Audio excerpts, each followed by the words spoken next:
चलिए बुलेटिन में सबसे पहले बात करेंगे मिडिल ईस्ट में बढ़ते तनाव की, क्योंकि एक तरफ जहां सीजफायर का ऐलान हो गया, वहीं इजराइल ने साफ तौर पर कह दिया था कि लेबनान को इस सीजफायर में नहीं शामिल किया जाएगा और यही कारण है कि लेबनान पर बड़े बम बरसाए गए हैं। और ऐसे में इतिहास का सबसे बड़ा अटैक अब लेबनान पर कर दिया गया है। 150 से ज्यादा बम गिराए गए हैं लेबनान के ऊपर। तो आप देखिए कि सीजफायर साइन होने के 12 घंटे के अंदर ही लेबनान पर यह बड़ा धमाका किया गया। हालांकि इजराइल की तरफ से पहले ही कह दिया गया था कि लेबनान इसमें शामिल नहीं होने वाला है, हम हिजबुल्लाह के खात्मे तक अंत तक इस तरीके से बम बरसाते रहेंगे। तो आपको बता दें कि 10 मिनट में 100 से ज्यादा बम गिराए गए हैं। अलग अलग जगहों पर ये बम गिराए गए हैं। इतना बड़ा जो पूरा अटैक है, इतिहास में कभी भी इतना नहीं देखा गया है। इजराइल के हमलों में 300 से ज्यादा लोगों की मौत की खबर है और हजारों लोग घायल हो गए। तो आप समझ सकते हैं कि 300 लोग अपनी जान गंवा चुके हैं। लेबनान में हजारों लोग घायल हैं। इजराइल ने लेबनान में अलग अलग 100 जगहों पर बम गिराए हैं। 10 मिनट में ही ये 100 बड़े बम धमाके इजराइल की तरफ से लेबनान में हुए। ऐसा कभी पहले नहीं हुआ है कि एक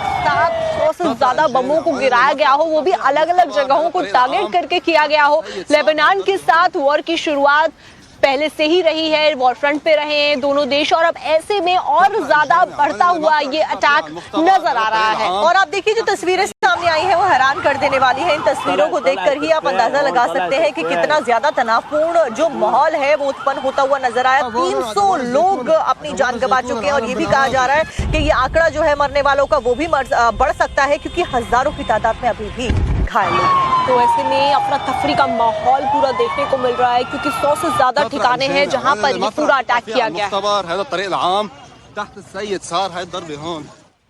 इजराइल ने जो ये हमला किया है, ये इतिहास का सबसे बड़ा अटैक माना जा रहा है और ऐसे में 100 से ज्यादा अलग अलग स्पॉट्स को टारगेट किया गया है। आपको 4 तस्वीरें दिखाते हैं कि क्या कुछ जो माहौल था वो बदलता हुआ नजर आया। सब कुछ चल रहा था नॉर्मली, लेकिन उसके बाद में अलग अलग जगहों पर एक के बाद एक बम धमाकों की आवाजें सुनाई देने लग जाती हैं और फिर क्या कुछ होता है वो आपकी स्क्रीन पर है। तो आपको तस्वीरें दिखा रहे हैं किस तरीके से चीख पुकार मचती हुई नजर आई एक साथ। सोचिए जब बम गिरे तो उसके बाद क्या माहौल बन रहा होगा। तस्वीरें भी ये सब बयां करने में काफी नहीं है, क्योंकि ये बहुत ही ज्यादा डेडली अटैक है। तो आप देखिए 8 तस्वीरें आपको दिखा रहे हैं क्या कुछ हुआ। फिलहाल तस्वीरों के जरिए आप समझ सकते हैं। इन 8 तस्वीरों में समझिए कैसे इजराइल ने 10 मिनट के अंदर पूरे लेबनान को धुआं कर दिया। लेबनान एक ऐसा कोई रीजन, ऐसा कोई कोना नहीं बचा होगा जहां पर हमला ना हुआ हो। Beirut, Barbour, al Mazraa, Tyre, south Lebanon, Corniche, al Mazraa, Sidon, Dahieh, ये वो शहर हैं जहां पर सबसे ज्यादा मिसाइल और बम गिराए गए हैं। तो देखिए इजराइल ने सीज फायर के बावजूद लेबनान पर बड़ा हमला किया है, जिसमें 300 लोग करीबन मारे गए हैं। हिजबुल्लाह ने हमले रोक दिए, लेकिन इजराइल ने कार्रवाई जारी रखी है। अमेरिका और इजराइल ने पहले ही कह दिया था किसी तरीके से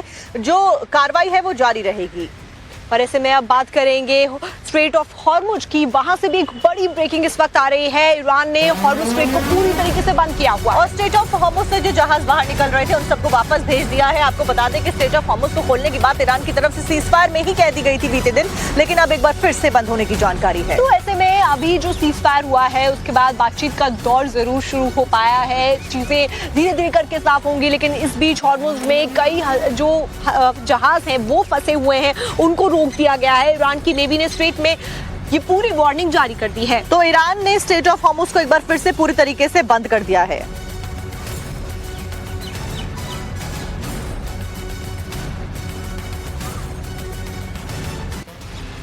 और देखिए सीज फायर की खबर को लेकर ही एक तनावपूर्ण खबर जरूर सामने आ रही है, जो कि अमेरिका से आई है, जहां पर उपराष्ट्रपति जेडी वेंस ने कहा है कि अगर ईरान चाहे तो वो सीज फायर तोड़ सकता है। और साथ ही साथ ये भी जानकारी साझा की गई है कि लेबनान सीज फायर में शामिल नहीं था, यानी कि जो लेबनान के ऊपर हमले हो रहे हैं वो हो सकते हैं क्योंकि सीज फायर में उसे शामिल नहीं किया गया था।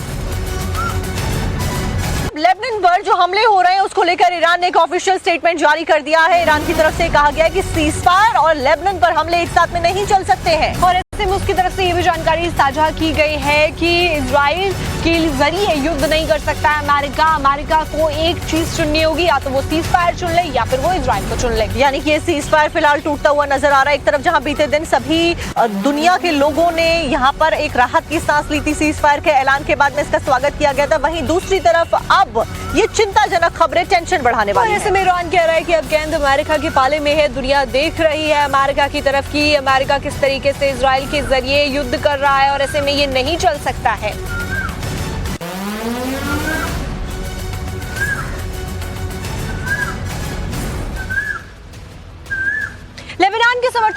हजारों ईरानी अब सड़कों पर आ गए हैं और प्रदर्शन कर रहे हैं। देखिए, डेथ टू अमेरिका, अमेरिका मुर्दाबाद जैसे बड़े नारे यहाँ पर लगाए जा रहे हैं। अमेरिका के खिलाफ में, डोनाल्ड ट्रंप के खिलाफ में जो विरोध है वो बढ़ता हुआ देखा जा रहा है ईरान में। तो ऐसे में ईरानी लोग सड़कों पर आकर ये बात कर, अब बीते दिन जो सीज फायर हुआ था उसमें ईरान की 10 शर्तें अमेरिका ने मानी थी और अमेरिका की 15 शर्तें ईरान ने मानी थी, लेकिन अब ईरान की जो 10 शर्तों को माना गया था उसको कचरे में फेंकने की बात कही जा रही है। और साथ ही साथ ये भी कहा जा रहा है कि पूरा जो प्लान था ईरान का उसके ऊपर पानी फेर दिया गया है। जो शर्तें रखी गई थी ईरान की तरफ से उन्हें नामंजूर कर दिया गया है और ये भी कहा जा रहा है अमेरिका की तरफ से कि हम इसे नहीं मानते हैं। तो एक तरफ ईरान जहां पर विरोध कर रहा है, वहीं दूसरी तरफ अब अमेरिका भी सीज फायर तोड़ता हुआ देखा जा सकता है।